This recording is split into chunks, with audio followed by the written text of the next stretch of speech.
the Rakan and Xayah, just like they did in game 1. Similarly, I wonder whether Edwards says, the Rakan was fine, we played the early game phase incredibly well, I can play against this?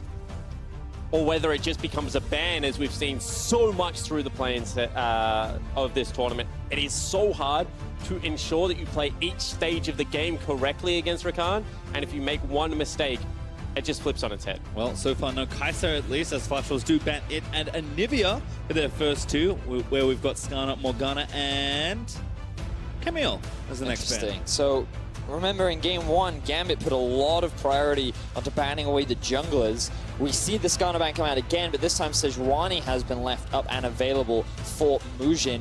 Gangplank is the other big one that I see available right now. And with the Rakan ban, you have to imagine Gambit put early focus on that champion. Staios has played already this tournament. He's looked good, but lane bully Braum is #1 priority for Gambit. And potentially this means that Gambit are valuing the Ornn pick incredibly high. We saw the fact that it was banned away last game.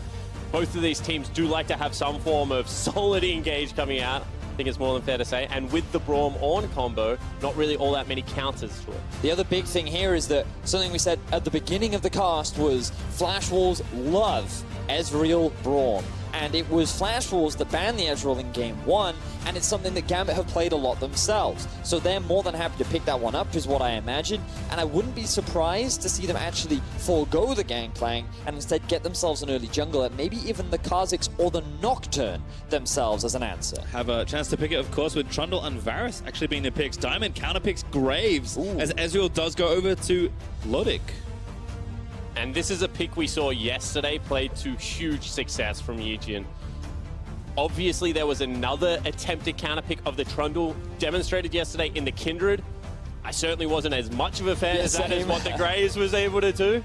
And this is a pick that potentially could still be, I don't want to reach for it, but Maple's historically played Gangplank to an incredibly high level. That is true. Certainly something we see much more in the top lane nowadays. I'm expecting it to go in the top, and as you identified, the Ornn is what I'm expecting to be a high priority for Gambit. Wouldn't be surprised if Flash Wolves look to ban it away.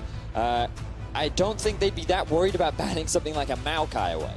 I think all of a sudden Gambit do need to attack Sword Art's champion pool, because if you got Gangplank top lane, if you got Trundle in the jungle, potentially have Varus to start up these fights, but you really want something like an Alistar flying into that back line. Oh, yeah. And I think that that's where the priority does swap. Well, Vladimir ban actually for Flash Wolves, so far on their side, hitting Kira with 1 ban away, but it's actually a Rise again. Maple's Rise once again will receive a ban, maybe just too strong, and obviously with Maple having counterpick, it can be a bit tough. He's a terrific Rise player. It also splits the map up into a 1-3-1. As soon as Sterex comes through for Gangplank, at the moment he loses not many matchups with the Grasp of the Undying build. If you then add a Rise to that team composition, they can collapse very quickly through the ultimates and would be able to control some of this rift. Interesting. So initially I thought the Vlad ban may have even been directed towards topside, because against the Vladimir it can be difficult for the Gangplank, and they'll both scale up relatively well, and then the Vlad obviously has strong late game value, but with the Cassio ban on top, it could also be directed towards Kira, so they're just trying to pinch that pool. Perhaps they're looking at something a little bit more creative in the middle lane, but you already talked about it, Spawn. The Alistar engage from the side of Flash Wolves, it looks like that is where they're heading towards right now. Sword Art's a monster Alistar player. Yes, he is. Historically, it's been his best champion. Obviously picking up Rakan, which is kind of like good Alistar nowadays, but goes back to the old faithful Mukau. And a pick that is just so fun to watch it. As you called out, Spawn, not really attacking Sword Art's champion pool at all, so given free reign, we'll take the Alistar here on this side. With Karma Band, there is a little less for Maple to counterpick from, but Gambit still lining up these 2 picks, and Maple will likely get counterpick. And we saw the Karthus ban coming out from the Flash Wolves in game 1. I'd be a little surprised if they went for the Karthus again, something like an Ornn. And thinking about some of the other mid laners that are available, Azir is one of the ones that kind of springs to mind. Well, there's the one we expected. It was not banned either. 2 mid laners instead for the Flash Wolves. So I think this comp very much falling into place as we expected from Gambit. But what does Kira pick blind here? That's the lane he now has to address. I would love the Azir pick, because it pretty much guarantees topside shove, and that does the opposite of that. I was going to say, with a Graves, if you get topside shove, he can just repetitively run into the jungle and will be able to challenge Mujin in that one-on-one fashion. Diamond does need to step up in this series. However, going towards a blind pick, Kassadin? Blind pick Kassadin.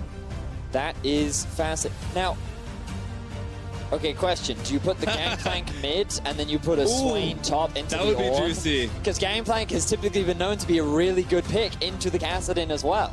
I mean, Klepto would be able to farm up fine. I think the thing that Kira is looking towards here is that the game was slow.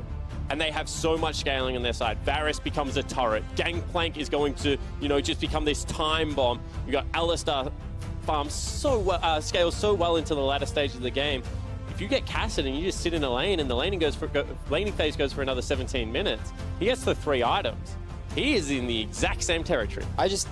I don't really see the role of Kassadin in this composition because you've got a lot of, like, you have early priority with Graves, and one of the big things that he values is not only can he farm well, but he trades well against the enemy jungler, so it's easy to move into the enemy jungle and then start applying pressure. But that's why I like the Azir pick. You're arguing with me. Yeah, exactly. Like, I think that I don't really understand why they've thrown Kassadin into the mix. We'll see how things pan out. They've definitely gone for more of a scaling option on the side of Gambit. You do have decent mid to late game damage, especially in the mid game once like Graves and Ezreal secure their first item.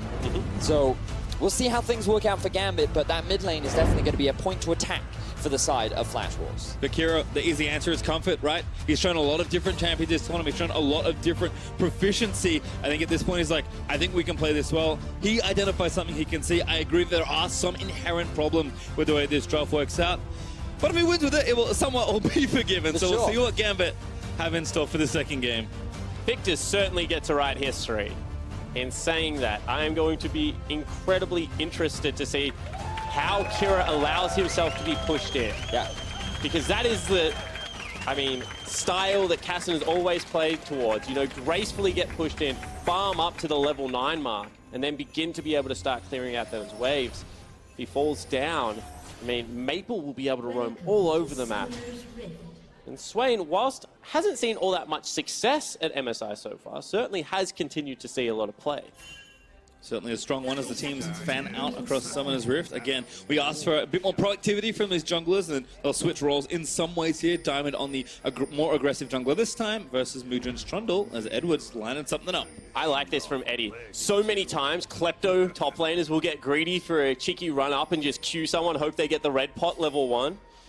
Eddie just sits himself in the Baron pit. And Braum's level 1 is unrivaled. However, they know he's there. Seems that way. No vision that we can see, but maybe he was spotted moving in. Maple and Mujin playing pretty safe. Hanabi also doing the same in the top lane, Tribush. And more minions have spawned.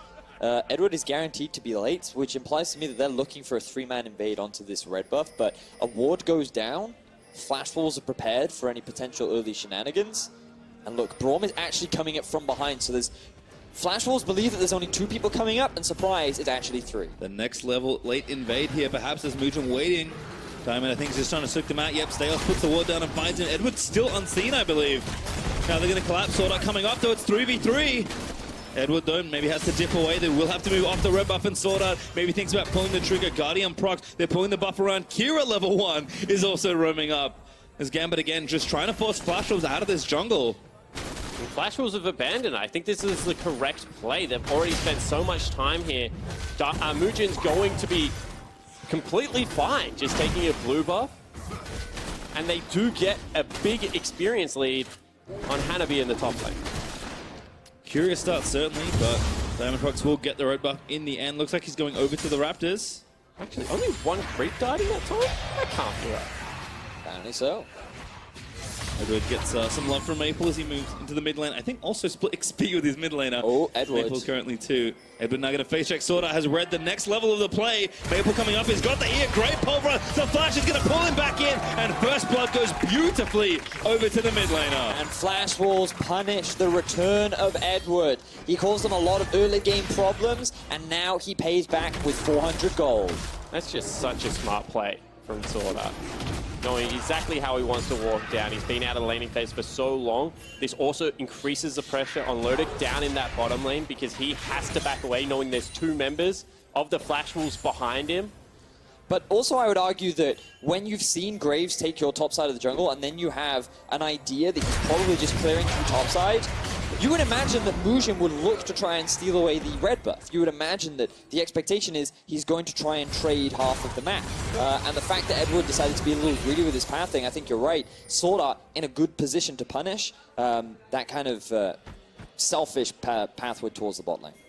Well, Mujin back to his old tricks here, invading, getting vision, although we have split the jungle after the level 1. Is spotted by pretty nice control ward here by Gambit, but not really much they can do about the double buff Trundle. Edward going to make something happen, but only 2 taps in the concussive blows. And I love when junglers do this. You're crashing a big wave. The only thing that can really stop it is if the jungler races down there and is looking to apply a gank.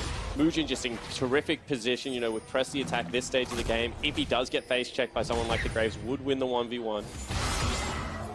And, you know, we talked a lot about Mujin, who right now, with his presence in the mid lane, will force a flash out from Kira. We've also got to talk a little bit about Diamond procs. Because, here we go. Pulls back with a passive. Such creativity from the Buttress, and Maple makes it 2. And such silly play coming out of multiple members of Gambit. He tries to aggressively walk back towards the mid lane. He had no business being there after burning flash. We said you have to gracefully lose the early game as a Kassadin, and well, going down like that is not the way you do it. Exactly that. So early flash burnt from Kira. Now the important thing to recognize is that any form of CC can be dragged in by Maple. The knockup comes out from the pillar, which allows him to bring him closer to both Mujin and the Swain, and they secure themselves another early kill. 2-0 now for the Swain. Certainly looking good there as Maple trying to take over this lane. We talked already about Kassadin's early woes. Mujin's going to make them even worse. Another route lands, the slow is there. The pillar coming in again. Kira's just Jed once more. This time it's Mujin that gets the gold. Just camp the Kassadin. When his flash is down and he's not level 6, he has no escapes. And when you're going up against a pillar and the setup from Maple's E, it is so easy to just return over and over and over again. He used his TP to get back into lane. He doesn't have that available anymore. Maple is building a huge advantage in the 1v1. And whilst I'm not normally a fan of Graves just walking into my lane and, you know, queuing the wave down, Kira needed someone to help him reset that lane earlier. Diamond Proc's not there for his mid laner, was farming up for himself, and Kira now down 1,000 gold at only 5 minutes into this game.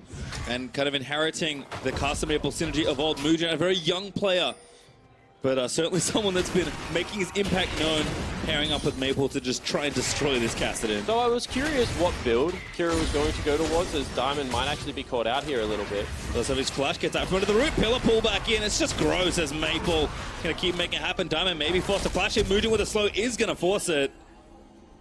And the thing is, what are you waiting for? Are you waiting for the level 4 Kassadin to rotate to save you? I don't think that's going to work. What I was saying is, Tyr versus Abyssal Mask, what kind of build are we going to see? This looks to be a super scaling late game build. Potentially Tyr into Rod of Ages, get yourself that 20% haste, but then you're delaying necessary items nowadays, like the Lich Bane, like the Zhonya's Hourglass.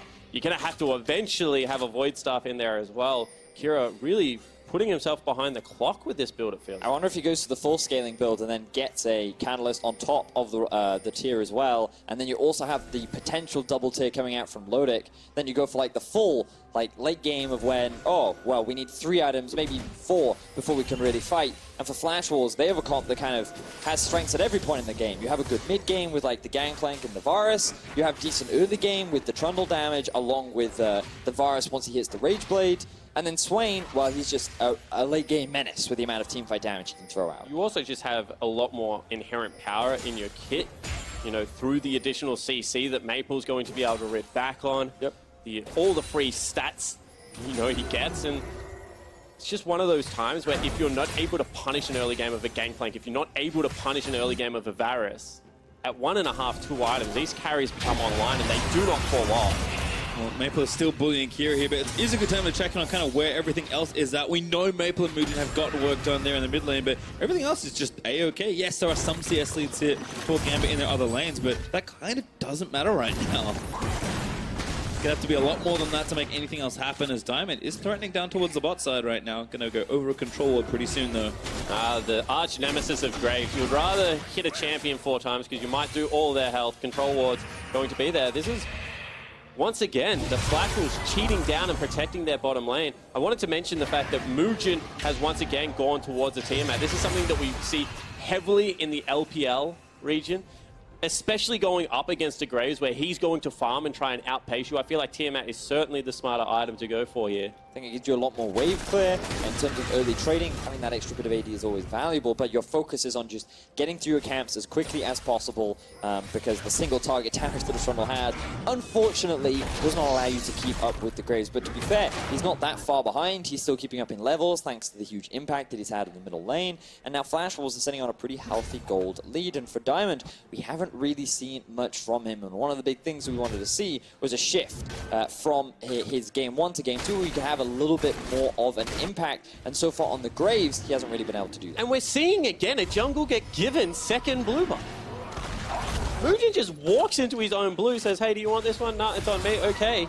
Gonna be farming up a storm now. Maybe says he's fine right now, but maybe not so much with Diamond. They're gonna throw down the smoke screen. Maple, though, just walks away. Catalyst is enough health, and again, Flash Wolves just control the map and start the Infernal Drake. He has the ulti, so I think Gambit were a little afraid of that. They just wanted to clear out mid so that Kira could go back to base, spend some of his gold. I think they've now just recognized that the Infernal Drake has been taken, and even with the arrival of Sejos, they won't be able to secure very much off the back of it.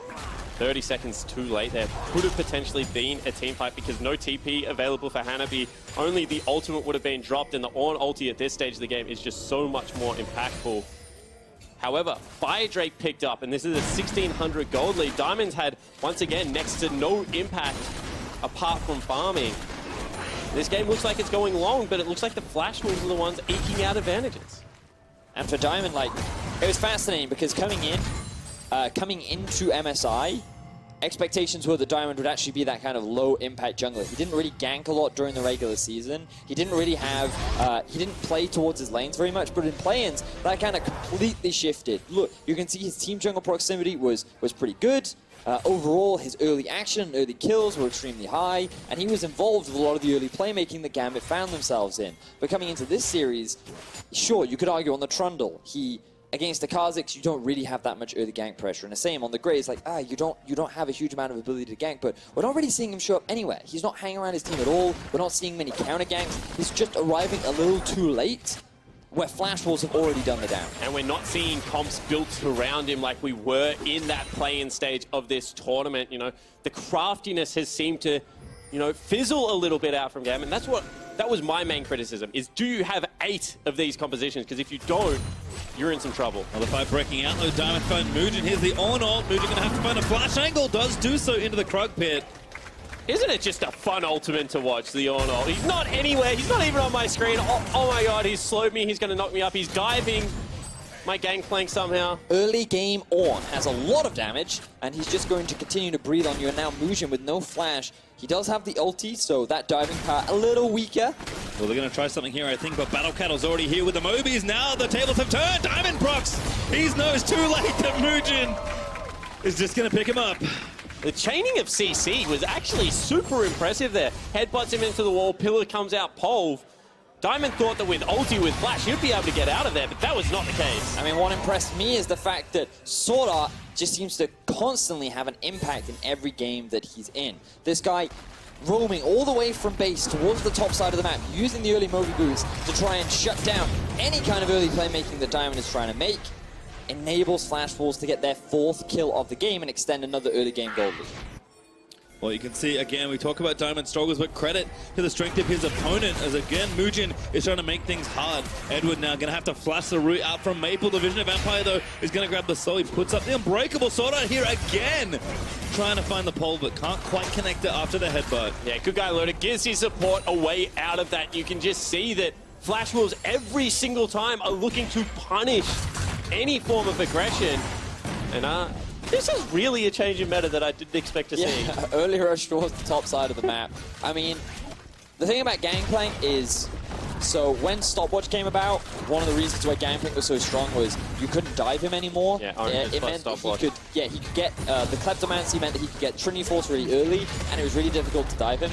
But once that was nerfed, you could argue that, it actually becomes easier to dive a Gangplank, but many teams actually don't play towards the Gangplank because, we have tanks top lane and we kind of have an off-tank jungler, so it's really hard still to dive him. Instead, what they do is they just pick Ornn, you push all day, and because of Bellow's Breath, you not only clear the wave, but you also win all the trades because you have a shield and do damage. And then they they bring the Graves top, and they're like, well, you can just last hit this turret for me, can you? Like, yeah, it's great. So now they secure themselves the top tower, and you can't really do what you do with the bot lane and just like swap them. But what you can do is push out top and then have Stage just roam around the map and use his ulti to try and force fight. Yeah, and Ornn is one of the best champions if you can have topside pixel brush control of just throwing an ultimate at a mid laner and having so much impact. As meanwhile, bottom lane. Behind the bot side, looks like Ornn's making his way down there. Well, already the 2v2 has exploded. Edward looking for the stun, but can't quite grab it. Mugen hit first. TP in for the flash rolls. Edward gonna get messed up in the pillar. He'll go down. It's Mugen that gets yet another kill. Predicting the shift there as Lodic does finally get away after the vision slow. But the flash wolves are down here first now, looking to get their own objective. That'll just be the Ornn horn sounded to clear out the wave. Such a versatile champion. Again, don't know if there's much more of a play to make here. Bellows Breath gets it all down. Mugen, oh, actually taking the turret up. Lodic might fence himself a kill. The Barasol is going to move in. Lodic going to try and get the kill on the other side, but Stayhouse, he's going to be the trade. Lodic now in a 1v2, forced to flash away.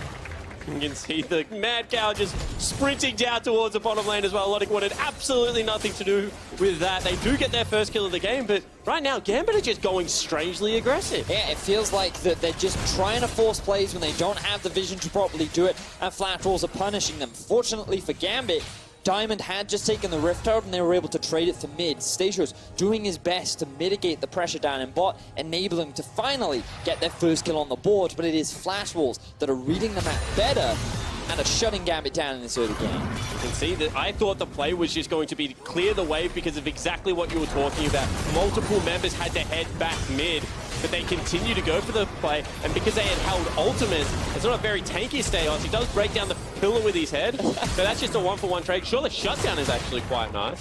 He's like, I will not be slowed, and then he breaks it, and then he's like, oh, I have to flash anyway, and then I still end up dying. But it looked like to him that I think he just did more damage than he was expecting because the tower ended up hitting the Trundle as well, and then he thought that he could keep going for the chase, and unfortunately, yes, it cost him his life, but Lodic got himself a kill. Well, it may not be pretty, but Gambit know after the last game, they do need to be a bit more proactive. So making it work in some ways here as the gold lead is a lot slimmer than you may expect from a 6-1 game. First two turrets helping out a lot. But it's an artificial gold lead because they've taken two turrets, they've forced in on play, and bottom lane looks like it's about to go down, and complete control of the bottom side of the map is now there. They also don't have the best wave clear to park mid lane once this turret does fall down because it's an Ezreal AD carry, not something like an Ashe or a Caitlyn that we would have historically seen.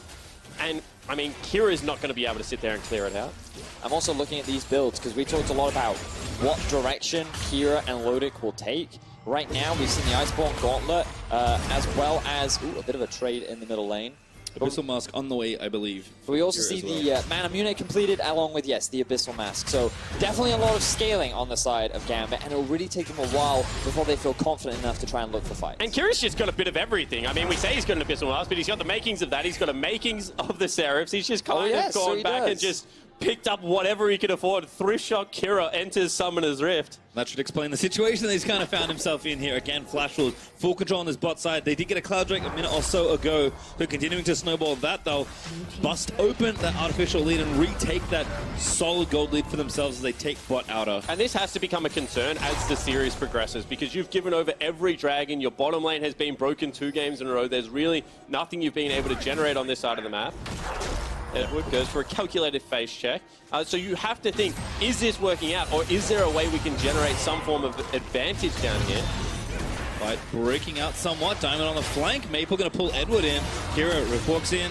Needs a little bit more here. Stayhouse lining up the flank with the on ult, but not pulling the trigger. I think they were a little worried because Lodic wasn't in the vicinity, and trying to force an engagement through Alistair Varus at this point of the game is always a little risky, especially when you're sitting on the double tier build where you can't guarantee that you would have the damage to win out on that fight. You can see that when Kira was chipping down at Maple, he needed 2 rotations, and only then was he able to take about just below half of his HP. So Kira doesn't have the most damage on casting. And Maple was just still sitting on that ult. The one thing that hasn't changed about Swain is how deceptively tanky he is once he goes into that demonic ascension.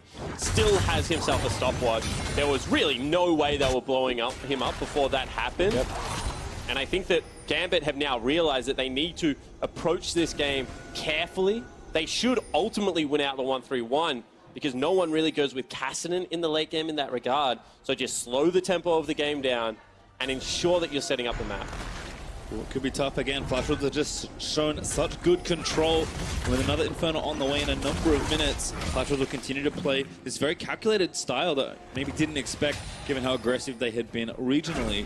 Still though, Flash Wolves have the big turret to break here in mid-outer, but again, they're just slowly but surely happy to accrue gold. And my problem with this series so far from Gambit is they're not really challenging Flash Wolves to do anything that they don't want to do. Yeah. This game is being played exactly how Flash Wolves played domestic games. They're getting towards the 2-3 item point, and then if you just allow Sword Art and Hanabi to be able to start up these teamfights, which will nearly be impossible to stop if there's a flash on the Alistar, how do you actually disrupt this team? Exactly that. Flash Wolves, they're playing a style that comforts them right now. We're not seeing the Gambit that we saw from Plains. But credit to Flash Wolves, they've maintained good objective control. Right now, they still need to secure themselves the top tower, and we'll start to see that vision shift towards the top side of the map. You can already see 4 members hanging around the river, putting control wards in.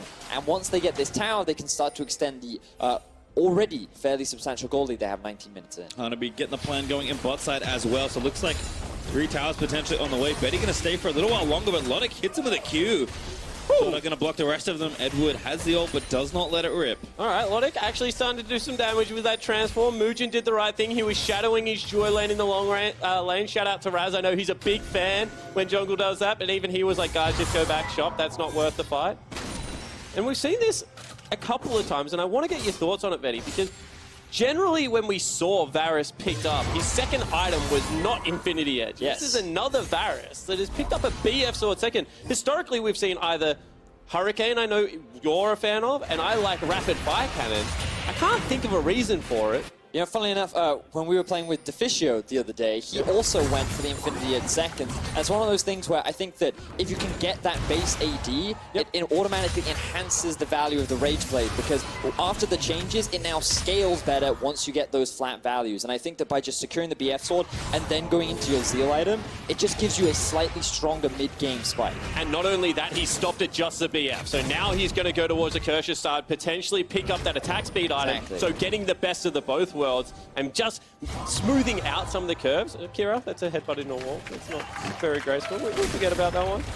Well, they want to try and put some pressure down onto this bot tower, kind of trading sides of the map right now. But you've got to remember, Flash Wolves are on the side of the Baron, and while they don't have the fastest Baron taking team, Rage Blade 80 carry is quite quick. it's always scary, for sure. But Diamond secures that one. But it's also one of those things where if Gambit try to force a play on the top side, you have the Gangplank ultimate as well as the TP available. So he's not afraid of getting involved in the fight should Gambit try to force it. Map play's been good so far for the Flash Wolves as Betty in the side lane will take out the top outer. Inferno up in 40 seconds, and Baron, of course, available for the teams to consider. So Flash Wolves again just continuing to have complete control of the map. And I think, Spawn, I see some frustration because Gambit is just giving it to them. It's not only that, it's just how frustrating would it be to play against Sword Art? You walk into the jungle, there's just a cow randomly sitting in your path. You don't know if he brought his patrol with him. You have to walk the long way around everywhere. And Sword Art just earning that veteran status, that craftiness that he brings to this Flash Wolf lineup. It looks like it's really frustrating Logic and Edward out of their own areas and securing additional farm for Betty. And during their finals, Sword Art was such a big playmaker. He went Morgana, Alistar, Morgana, and he was so pivotal in turning fights in the team save. We saw it in game 1, his flank on the Rakan, getting into the backline and getting a 4-man ulti into knock-up combo, winning Flash Wolves the fight. And when you give him this big comfort pick in the form of an Alistar, you can't help but be afraid with the team fights that are yet to come. And they need to be patient here, Pastry. It looks like they want to fight, but they want their Cassidy to be able to join first. That's why they're getting a little bit out of position. However, Stayos now has a huge flank. Yeah, Betty's on this, and here comes the Ornat, finds Brittle on 3, gets a 3-man knock after it all. Betty actually gets almost fully trumped by the Ezreal ult, and they're going to follow it in. Swain does pop the stopwatch, and now the GPO is going to try and let them move away. Edward taking up the front side, but they can't really run through that choke safely. But that'll do. That'll get them the fire. Drake does not look like there's a way for Flash Wolves to get back into this one. And the Horn is just so valuable in these parts of the map. And it's the fact that Flash Wolves tried to go in with an engage with Betty's ultimate, they missed it. And with that gone, and Sword Up running the boots of mobility and not getting that ideal flank, Gambit were more than ready to go for the re-engage. They had the much better setup, and now finally they secure themselves their first Drake of the series. And Fire Drakes are going to be pretty important for a Kassadin Ezreal comp as they continue to he's scale completed up. items now, Spawn. He's got a couple of them, and he is continuing to, you know, get towards the 3-4 item stage. I think it's actually going to be 4 this time. I love to say Kassadin 3 item. However, we haven't seen a second tier picked up yet for the Ezreal. Looks like that's not the direction he's going. It feels like Blade of the Ruin King is the difference. Oh, interestingly enough, Kira's actually decided to max his W and E before his Q, which is quite an interesting development. Typically, I see the Q max for the lane power, but I guess considering how far behind he fell, and he doesn't think he's going to get that many strong trades against the Swain, he instead prefers the wave clear value of the E. Historically, you kind of valued how tough a lane is based on how many points you needed to put in your Q. There were some lanes that you would just put 1 point in, like a Twisted Fate lane, and be absolutely fine. Wave clear becomes incredibly important. So obviously Kira just thinks that the damage that's going to come out of Maple fairly predictable and doesn't value that. It's fair. Well, map's still looking a bit constricted for Gambit, and again, Baron is getting more valuable as the minutes tick on Steos right now down the bot side of the map as both top lanes with their TPs are trying to pressure on their respective turrets. Steos just doesn't take damage. No, he's having a good old time. Like you said, shield plus damage is pretty good ability for trading, and Steos going to try and make it a solo kill. Kira going to come down as well. It's a 2v2, making it a 3v2. Sorta with a clutch headbutt pole as Hanabi flashes out of the way. Kira, he smells bother. He knows now that he has to run away. Kira around the slow Rift walks back towards the safety of his teammates. And that is so much expended for a random fight that happened between two top laners. Flashes burnt from both of them. Ultimate's gone. But you can just see Steos, until any further damage items come out of Hanabi, is more than willing to fight the Gangplank. That was pretty hilarious. Just both top laners going at it. Both had to burn their flashes. Both mid laners TPing in to try and save the day. Will not secure in any major objectives game. But Flash Wolves, they're getting a bit of control now around the Baron. Sword Art is in a dire situation. I think a Rift walk back in, and now Sword Art pop the ulti, and is looking a little low. Nothing left to really say. Good job ending with the ulti, and there's Diamond! Gets the assassination with collateral damage. Now Mugen getting aggressed on his Steos back in the front line. Gets a knock-up. We're going to try and take down the jungler. That could be Baron, but Maple, he's proccing the ulti and charging up the Nova. Lodic cutting back around as Steos does fall. Vision of Empire also a good tool. Flash Wolves barely escaping with a trade. Yes, the front line ended up dropping for Flash Wolves, but their damage dealers were still primed and ready to go. Stasios drops. Kira doesn't have the Zhonya's yet. He'd already used the shield, and Gambit just overcommitted to what was already a good-looking fight. And Maple was clutch. He just went into Demonic Ascension again. We're going to see it. This starts with Sword Art getting caught out. It looks fantastic. Lodic just looking for poke over the wall. You can see he's doing damage. I thought with the ulti from Edward that this team fight was done and dusted because they are standing in the middle of the Braum ultimate so slow. Mugen also falls down, but forward steps Maple. He's creating such a huge zone for the team, and the damage that is coming out of him is sick. Yeah, I mean, you also had the Gangplank there just wailing on them from the backline, Betty as well, and just the focus from Gambit was just on killing Mugen rather than on trying to do it was actually the Gangplank that did it. So what I wanted to point out was that Gangplank, after that skirmish, like, you know, where he was whacking him, went back and bought an immediate Last Whisper. Yeah. He was like, I'm sick of this crap. I don't want to hit this guy anymore. He's just too damn tanky. So he just went back and bought the Last Whisper, which we don't normally see because Gangplank's barrels do shred through armor. However, so much of the trades are now based around auto attacks in this split push. I wonder if this is more of an old school Gangplank build. It's not. I was going to say, does he go for something like a Phantom Dancer? Is he now going for a Yomu's Blade as well? I think so. Looks like it. Trying to get a bit of the Lethality in there. I feel like the Lethality will lose its value later into the game. Yeah, I feel like he definitely either should have gone towards crit, which we see, you know, Infinity Edge into Essence Reaver, or something like the Phantom Dancer Infinity Edge, because it does seem that Steos is willing to sit there and punch him a little bit. Personally, I'm rooting for Duskblade, but pretty unlikely they're going to be there in the top lane. Again, Gambit need to reset this map and kind of get things moving, but still with the Gangplank growing in strength, and Kira now down here. Different side of the split push perhaps as Gambit do look to set up this map and try and claim the Baron. They do love to play around it. And I want to take this opportunity to just run through some of the items that have also been picked up on both sides, because like Zhonya is now finished for Maple. He was already hard to kill. Now he becomes even harder. You can still lifesteal while you're in that stasis form. And look, Betty now 2 items into his 3rd item, Infinity Edge. And once he hits that, this Varus becomes terrifying. So I feel like you look at this teamfight squad for Flash Wolves, and given how Gambit as a team love to fight, I feel like this time round, they are not the ones with the stronger 5v5. Ooh.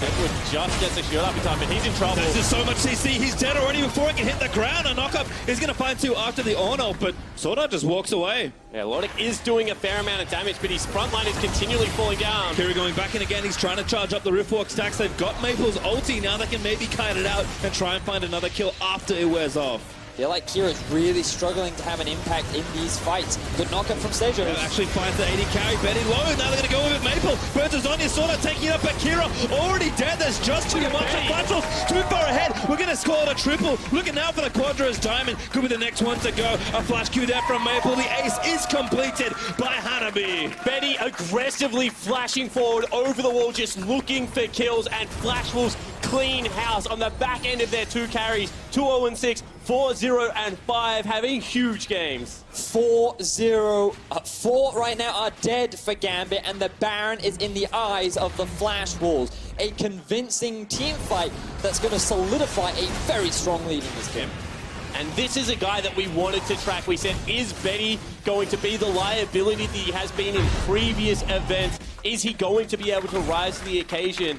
Logic has looked good in these games, but has continually been outshone by his Flash Wolves counterpart. Flash Wolves looking so good in Game 2. It feels like that they changed up their draft. They decided to put Maple back on more of a carry champion, and they just feel to have so much more control over the map this time around. Well, Flash Wolves again just demonstrated so much control. We'll take another look at the Asa replay at that team fight, because Flash Wolves made it look awfully one-sided. So we can see initially the Braum is already dead. He got chunked down. And you have Kira just sitting off on the flank. And Sejo sees an opportunity. He wants to knock up Betty. He thinks this is our time to go. But with no ulti and with the amount of damage that Flash Wolves have, you can just see how much quicker Kira dies relative to the Zhonya's empowered Maple, who's able to turn this fight around. Absolutely. You see in the end, Betty kiting out, hitting priority targets. In Kira, flashes over the wall, picks up Logic with a huge crit. And the fact that Edward was not there meant that the Gangplank barrels no longer were being blocked, and they were blowing people up. Well, the gold is starting to get out of control. The Flash was 7,000 gold ahead, and Gambit, we said it, they are a Baron-centric team, but that cannot be your whole game plan. Apart from a straight Rift Herald here and there, they've been practically shut out of Dragons, and Flash Wolves have just been better on the map so far. Gambit needs something else, not just in this game, but in the series as well. And for the Flash Wolves, this is such a big confidence game, because you gotta remember, Mujin and Hanabi, the new faces on this roster. Hanabi just a rookie, and for Mujin, yes, he played in the Challenger Series in Europe before, but still a fairly experienced player. They're now taking it to Gambit, and they have their eyes on the inhibitor. Siege busting GP ult's gonna give that inhibitor turret over, now exposing the bot side, but I think Flash Wolves looking frisky, might even fancy an engage. Why not? At this stage of the game, Kira still knows on his hourglass, still no level 16. He is just trying to secure farm for himself, and the base is falling around the pressure. Flash Wolves will decide that that is enough and go back and get a shot. But until Kira has a couple more items, this game is still incredibly hard to fight. Clouddrake as well, they can pick up for a bit of extra credit as TP in from Maple just to get the wave back in their favor. Flash Wolves again approaching that 10,000 gold lead right now, sitting at 9k. Gonna make it 3 Drakes, 2 Clouds, and an Infernal.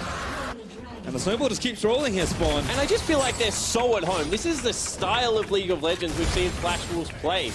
You know, slow start, get our items. When we have items, group up, look for our team fights, give initiation tools to our jungler, to our support player, and they haven't been forced off any of those picks. The game plan has not changed whatsoever. And Gambit going into game 3, because that looks like where this is heading, need to find something. Well, Hanabi, level 18 now on a game plan. Sword Art's behind him. Yeah, Sword Art, unsurprisingly, is there to help his team. How many blinks does Kira need to survive? The answer is it doesn't matter. Petty just takes him down. A 3-man run from Flash Wolves. They push down the top lane. Sword Art's one of those players that you don't know whether he's a genius or a lunatic until you actually see how the play is like finished, because he just ran through the jungle. Obviously, a small amount of vision, but there could have been anyone waiting there, and just absolutely goes for the huge flank one more time. Now Flash Wolves grouping up as a 5-man unit. They have game 2 set in their eyes. There are very few obstacles that stand in their way, and Gambit, they might go for a last-ditch effort, but their goals right now are just on the wave clear.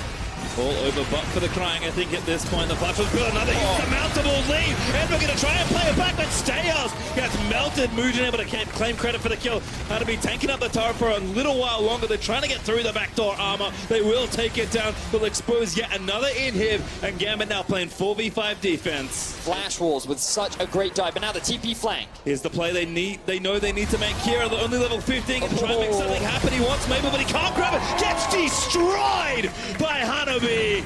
And now the chase is back on. Edward gets clipped by the Vision of Empire slow. Logic in there as Betty dominating, takes down the Braum. In him, likely ignored. They're going to go straight for the kill here. It does not matter. The Nexus turrets are already under fire, and the Flash Wolves looking to close out game 2. Again, they need to pick it up before. They want to represent better on an international stage, and they are one game away from reaching that goal.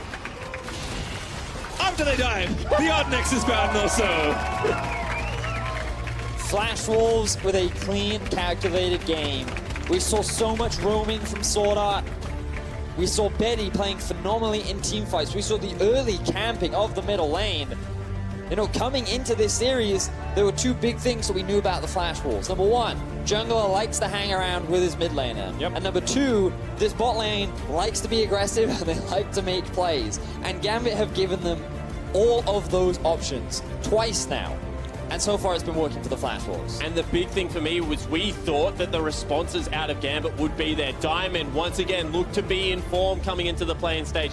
Kira looked to have added another string to his bow. These two players that historically had underperformed on the international stage were starting to ramp up, but unfortunately, against a classy opponent, it seems it's just more of the same. It's just like Gambit